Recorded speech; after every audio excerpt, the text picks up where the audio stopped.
అందులో వచ్చిన visuals bro goose bumps వచ్చాయి నాకైతే లెజిట్ గూస్ బంప్స్ వచ్చినాయి. చాలా బాగుంది సినిమా అయితే. ఫుల్ ఎంటర్టైనర్, మంచి హిట్ కొట్టేశాడని చెప్పొచ్చు. ఒక పాన్ ఇండియన్ పేరు వచ్చాక ఇది ఒక ప్రాపర్ ఫిలిం ఇప్పుడు పడింది ప్రభాస్కి.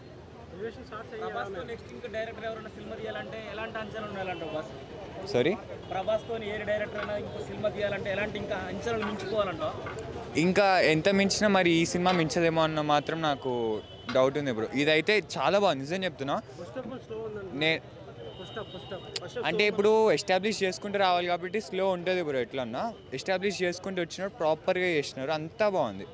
మీకు స్లో అనిపించచ్చేమో కానీ అదంతా మీకు సెకండ్ హాఫ్లో కొట్టేస్తారు. ఆ ఎలివేషన్ షాట్స్, సీన్స్ అన్నీ మంచిగా పర్ఫెక్ట్ ఉన్నాయి అన్నీ.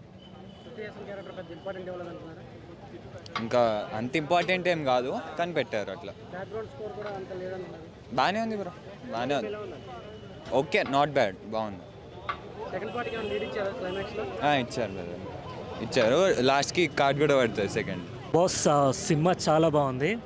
Especially Prashanth Neel, I think ఈయన కూడా సేమ్ రాజమౌళి లాగా మహాభారతం ఎక్కువ చూస్తున్నాడు అనుకుంటా. చాలా బాగుంది. చాలా యూనో ఒక ప్యూర్ ఒక బ్రదర్స్ మధ్యలో చాలా మహాభారతం రిఫరెన్స్ ఉంది బ్రదర్. అసలు చాలా లాస్ట్ సస్పెన్స్ అయితే it's like unbelievable.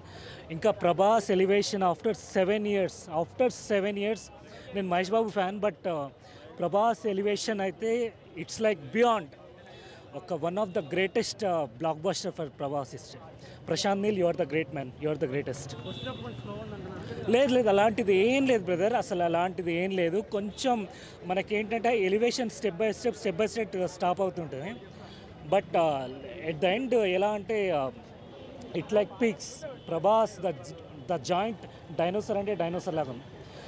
Basically Mahabharatam, Ramayanam ఇలాంటి సింపుల్ కాన్సెప్ట్ తీసుకొని చేస్తారు. ఇది చాలామందికి తెలుసో లేదో, but I don't want to reveal the secret. చాలా బాగుంది. ఇట్స్ లైక్ ఎవరికైతే హిస్టరీ మీద, మన ఇండియన్ కల్చర్ మీద ఎవరికైతే మంచి గ్రిప్ ఉంటుందో వాళ్ళు ఈ మూవీని అయితే చాలా లైక్ చేస్తారు. మస్తుందన్న మూవీ, చాలా బాగుంది. ఇది స్టోరీ ఏమున్నదన్న, అయితే ఫ్రెండ్షిప్ బేసిక్గా. కాకపోతే ఏంటంటే కొంచెం ఇంటర్ కనెక్షన్స్ ఎట్లుంటాయంటే కేజీఎఫ్ లెవెల్ ఉంటుంది స్టోరీ టెలింగ్. మెయిన్ పార్ట్స్ మనం తీసుకోవాల్సింది ఏంటంటే ప్రభాస్ కంబ్యాక్ చాలా బాగుంది మూవీలో. బాడీ కట్అవుట్, అసలు మీరు ఏం చూసినా యాక్షన్ సీన్స్ ఒక్కటి కూడా ఇది అవుట్ ఆఫ్ సింక్ అనిపించదు. మీకు విజన్లోకి వెళ్ళిపోతారు. చాలా బాగుంది మూవీ, లాస్ట్ వరకు బాగుంటుంది. నెక్స్ట్ పార్ట్ ఇంకా చాలా బాగుంటుంది. సూపర్ అన్న, మూవీ మాత్రం సూపర్ అన్న. స్టోరీ ఫ్రెండ్షిప్ బేస్డ్ అన్న. నార్మల్గా వాళ్ళ ఫ్రెండ్ కోసం అంతా చేస్తాడు.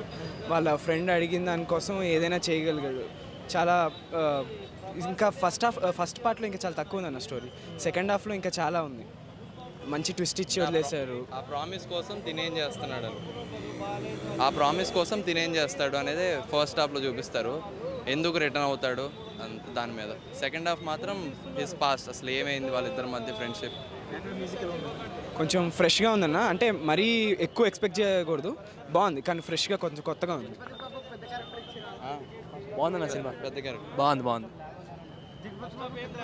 ఏమయ్యా క్యారెక్టర్ చాలా బాగుంది. ఆయన కూడా యాక్టింగ్గా బాగా చేస్తాను. తను హీరో అయినా పర్లేదు, బాగా పెద్ద క్యారెక్టర్ అంటే అంత ఎక్కువ మూవీ టైం అయితే ఏం లేదు, పెద్దగా ఏదో స్క్రీన్ టైం ఉంది కానీ పర్లేదు, తను కూడా బాగానే ఉంది. బీజిఎం మరీ కేజీఎఫ్ లెవెల్ ఎక్స్పెక్ట్ చేయకండి, బట్ ఓకే పర్లేదు, బాగానే ఉంది. ఇప్పుడే చూడటం జరిగింది. సలార్ సినిమాకి అంతా కూడా బ్యాక్గ్రాఫ్లో స్టార్టింగ్లో ఉన్నప్పుడు కూడా చాలా డల్ ఏదో అనిపించింది మాకు. సో ప్రభాస్ గారు అంటే ముందు ఎక్స్పెక్టేషన్ చేసి ఉన్నాం ఈ సినిమాకి. అందుకే అరిచేకు ఒక కరవదు అనే సాయంత్రిగా ఈ సినిమాని రిలీజ్ చేశారు. మాకు తెలిసి నాకు తెలిసి ఎప్పుడో, ఎందుకంటే సైలెంట్గా ఒక ఆడియో ఫంక్షన్ లేకుండా, వీడియో లేకుండా, అన్నీ లేకుండా దాన్ని రివీల్ చేసినప్పుడే ఆ సినిమా గురించి అప్పుడే ఎక్స్పెక్టేషన్ ఉంది. ఎక్కడ తగ్గలేదు. ఈ మాత్రం మోగుద్ది అనమాట. బాక్స్ ఆఫీస్ మాత్రం ఒక్కసారి ఇండియా రేంజ్లో బాక్స్ ఆఫీస్ చెక్ అయిపోద్ది. మామూలు ఇర కొట్టేస్తుంది అంతే, ఇంక తిరగలేదు. ప్రభాస్కి తిరగలేదు ఇక్కడ. ఇక ఈ దెబ్బతోటి ప్రభాస్ ఎక్కడ ఉన్నాడో ఫస్ట్ బాహుబలిని మళ్ళీ గుర్తు చేసుకుంటారు. ప్రభాస్ అంటే బాహుబలి అంటే ప్రభాస్.